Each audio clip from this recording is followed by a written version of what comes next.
السلام علیکم websites friends, Türkiye کی یورو فائٹر ٹائفون ایکوزیشن سے متعلق آفیشیل پیش رفت پر آپ کو اپڈیٹ کریں گے۔ اس طیارے کی خصوصیات اور خاص طور پر ترک ایئر فورس کی جانب سے اس کے انتخاب کی پاسبل وجوہات کو بھی ڈسکس کیا جائے گا۔ So let's start.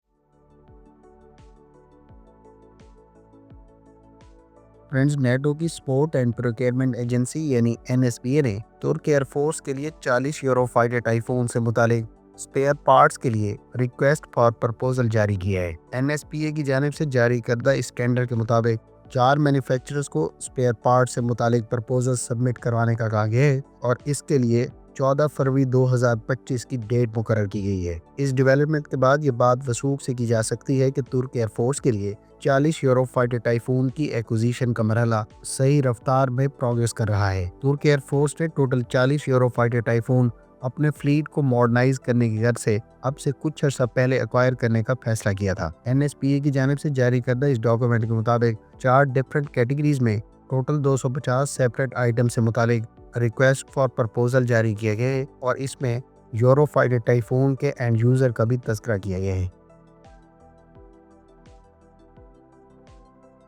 گو کہ ترکیہ اور یورو فائٹر ٹائفون کے کنسورشیم ممالک کے درمیان پہلے ہی اس ڈیل سے متعلق ایگریمنٹ سائن ہو چکا ہے، تاہم ترکی کی ابھی بھی جرمنی کے ساتھ اس معاملے پر بات چیت جاری ہے جو نسبتاً دیگر ممالک سے سست رفتار میں پروگریس کر رہی ہے۔ اب سے تقریباً 2 ماہ پہلے ترک منسٹری آف نیشنل ڈیفنس کی جانب سے یہ کنفرم کیا گیا تھا کہ جرمنی کی جانب سے بھی یورو فائٹر ٹائفون کی سیل سے متعلق پروویژنل سیلز اتھارٹی کو اپروول جاری کر دی گئی ہے۔ یہاں یہ بات قابل ذکر ہے کہ ترک air force Eurofighter Typhoon کا ٹرانچ 4 ماڈل یعنی لیٹسٹ ویریئنٹ ایکوائر کر رہی ہے جو نہ صرف Captor E active electronically scanned array radar سے اکوپڈ ہے بلکہ اس پر improved air to air, air to ground combat features جیسے ایڈیشنز کا دعویٰ کیا گیا ہے۔ اب ہم یورو فائٹر ٹائفون کی بنیادی صلاحیتوں اور ترک ایئر فورس کی جانب سے اس کے انتخاب کی پاسبل ریزنز کو ایکسپلور کر لیتے ہیں۔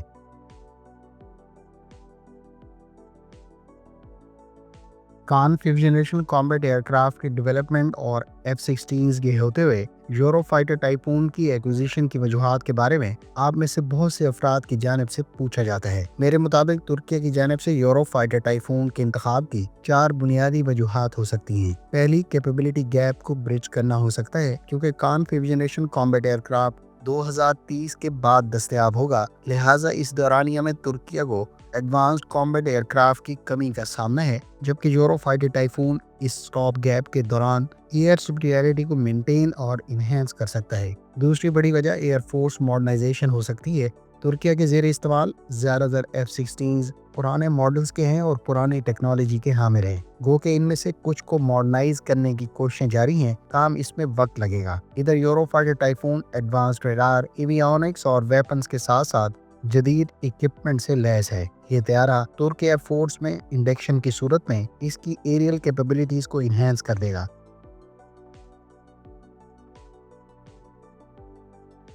تیسری بڑی وجہ روایتی حریف یونان کی بڑھتی ایئر پار ہے، جس میں رفال کی انڈکشن اور F-16 کی وائپر سٹینڈرڈ پر ماڈرنائزیشن قابل ذکر ہے۔ ایسے میں ترکی کو فوری طور پر اس قسم کے فائٹر ایئر کرافٹ کی ضرورت ہے جو نہ صرف ایڈوانس ایویونکس بلکہ long range air to air missile سے اکوپڈ ہو تاکہ وہ روایتی حریف سے لا کسی بھی قسم کے ایریل تھریٹ سے آسانی سے نمٹ سکے۔ چوتھی وجہ ترکیہ کا ویپنز کے حوالے سے اپنے انحصار کو ڈائیورسیفائی کرنا ہے، جس کا عرصہ دراز سے تمام تر انحصار امریکہ پر رہا ہے۔ یورو فائٹر ٹائفون کے لیٹسٹ ویریئنٹ کی ایکوزیشن کی صورت میں ترکی 2040 تک 4.5 جنریشن کے ایڈوانس کامبیٹ ایئر کرافٹ کو اپنے 5th generation combat aircraft کو سپلیمنٹ کرنے کے لیے بآسانی استعمال کر سکے گا۔ دوسری جانب 40 نئے F-16 کی ایکوزیشن اور 79 پرانے طیاروں کی ماڈرنائزیشن کے بعد یہ طیارے بھی یورو فائٹر ٹائفون کے ساتھ مل کر KAAN 5th generation combat aircraft کو سپورٹ کرنے کے لیے دستیاب ہوں گے،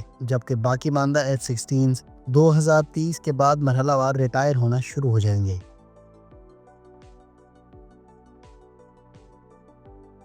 یورو فائٹر ٹائفون کا ونگ سپین 10.95 میٹرز ہے اور لمبائی 15.96 میٹرز ہے۔ یہ ایئر کرافٹ مارک 2 کی سپیڈ اور 55,000 فیٹ کی بلندی پر پرواز کر سکتا ہے۔ इस तैयारे की कंस्ट्रक्शन में strong light weight composite material का इस्तेमाल किया गया है, जिससे एयरक्राफ्ट का वजन रिवायती मटेरियल से 30% कम है। इसकी कंस्ट्रक्शन में 70% कार्बन फाइबर कंपोजिट, 15% मेटल और 12% GRP यानी ग्लास रीइंफोर्स्ड प्लास्टिक, जबकि 3% दीगर मटेरियल को इस्तेमाल किया गया है।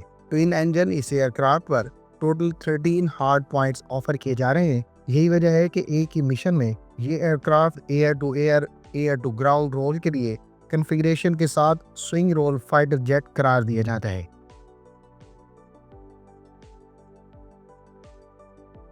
सबसे पहले पायरेट यानी passive infrared airborne track equipment की बात करें तो इस IRST को बुनियादी तौर पर airborne and space system division के कंसोर्शियम यूरो फर्स्ट ने तैयार किया है। इस सिस्टम को एरियल थ्रेट्स को पैसिवली ट्रैक करने यानी रडार के मुतबादिल के तौर पर क्लोज रेंज में मल्टीपल मनूवरिंग टारगेट्स को डिटेक्ट और ट्रैक करने के लिए इस्तेमाल किया जाता है। गो के ऑफिशियली इसकी रेंज डिस्क्लोज नहीं की गई, ताम मुख्तलिफ सोर्सेज का दावा है कि इसकी रेंज 70 किलोमीटर से 93 किलोमीटर के दरमियान हो सकती है।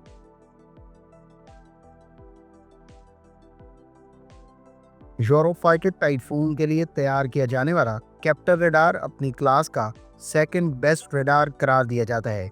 इस रडार के बारे में दावा किया गया है कि ये F-22 रैप्टर के APG-77 रडार के बाद सबसे बेस्ट AESA रडार है। ये मल्टी मोड रडार पहला नेटो रडार था जो 2 की बजाय 3 चैनल्स इस्तेमाल करता है।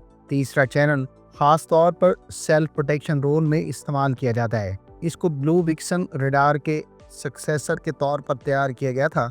कैप्टर रडार को बुनियादी तौर पर एयर टू एयर रोल के लिए प्राइमरीली डिज़ाइन किया गया था, ताहम इसमें एयर टू सरफेस फीचर्स भी मौजूद हैं। ये रडार 1 स्क्वायर मीटर के टारगेट को 185 किलोमीटर की दूरी और पैसेंजर एयरक्राफ्ट को 370 किलोमीटर की रेंज पर ट्रैक कर सकता है। अब तक के तमाम यूरोफाइटर टाइफून्स पर कैप्टर M यानी मैकेनिकली स्कैन अरे रडार का इस्तेमाल किया जा रहा था, जबकि फ्यूचर की अपग्रेड्स में कैप्टर E यानी इलेक्ट्रॉनिकली स्कैन अरे रडार का इस्तेमाल किया जाएगा। गो के कैप्टर M को भी मद्दे मुकाबले रडार से बेहतर करार दिया जाता था, ताहम अब कैप्टर E का फील्ड ऑफ व्यू भी रिवायती फिक्स प्लेट सिस्टम से 50% ज्यादा होगा। ट्विन इंजन यूरोफाइटर टाइफून के लिए यूरोजेट 200 यानी EJ200 इंजन्स का इस्तेमाल किया जा रहा है। 4 कंपनियों के इश्तराक से बनने वाले इस इंजन में से हर एक 89 किलो न्यूटन थ्रस्ट जनरेट करता है। ये इंजन यूरोफाइटर टाइफून को सुपर क्रूज जैसी सलाहियत भी फराहम करते हैं। याद रहे कि सुपर क्रूज से मुराद एयरक्राफ्ट की इंजन के आफ्टर बर्नर का इस्तेमाल किए बगैर सुपरसोनिक स्पीड में फ्लाई करना होता है। ये इंजन बगैर किसी मेंटेनेंस के 1000 फ्लाइंग आवर्स डिलीवर कर सकते हैं। कंपनी की तरफ से दावा किया गया है कि 1400 फ्लाइट आवर्स सिमुलेशन के बाद भी ये इंजन ब्रांड न्यू इंजन की तरह परफॉर्म कर सकता है। यूरोफाइटर टाइफून में डिफेंसिव एड सब सिस्टम यानी डैश का इस्तेमाल किया गया है। ये सिस्टम 6 मुख्तलिफ डिफेंसिव सिस्टम्स का मजमूआ है। इसमें wing tip electronic support measures और इलेक्ट्रॉनिक काउंटर मेजर्स पार्ट के अलावा missile warners, sharp and flare dispensers और लेजर वार्नर्स शामिल हैं। डैश के तहत एक और एडिशनल फीचर टोट डिकॉयज भी ऑफर किए जा रहे हैं जो विंग टिप पर कैरी किए जा सकते हैं। याद रहे कि प्रीटोरियन डिफेंसिव एड सब सिस्टम को लेनार्डो, इलेक्ट्रॉनिका, इंद्रा और हैमसोल्ड के कंसोर्शियम में मिलकर तैयार की है। प्रीटोरियन एवोल्यूशन के नाम से इसका जदीद वर्जन भी तैयार कर लिया गया है जो मौजूदा और फ्यूचर थ्रेट्स के खिलाफ यूरोफाइटर टाइफून को प्रोटेक्शन फराहम करेगा। यूरोफाइटर टाइफून के 13 हार्ड पॉइंट्स पर variety of air to ground और एयर टू सरफेस वेपन्स को कैरी किया जा सकता है। इस पर एक 27 मिलीमीटर की कैनन के अलावा short range air to air missile BVR category में अमरीकी साख्ता AMRAAM और यूरोपियन मीटियोर से इक्विप किया जा सकता है।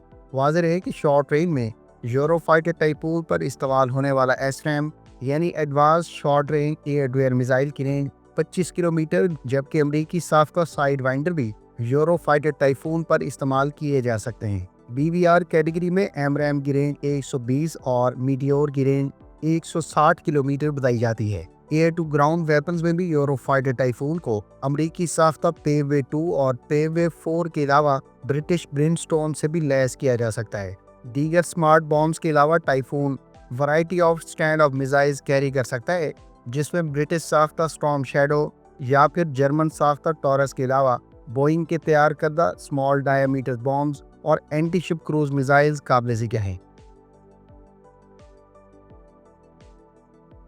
ट्रांच 4 के तहत जर्मनी के यूरोफाइटर टाइफून के लिए हैंसोल्ड का AES रडार इंटीग्रेट किया जाएगा, जबकि स्पेन की तरफ से ऑर्डर किए जाने वाले 20 यूरोफाइटर टाइफून भी ट्रांच 4 स्टैंडर्ड के होंगे और इससे पहले के ट्रांच 3 एयरक्राफ्ट को 4 स्टैंडर्ड पर अपग्रेड किया जाएगा।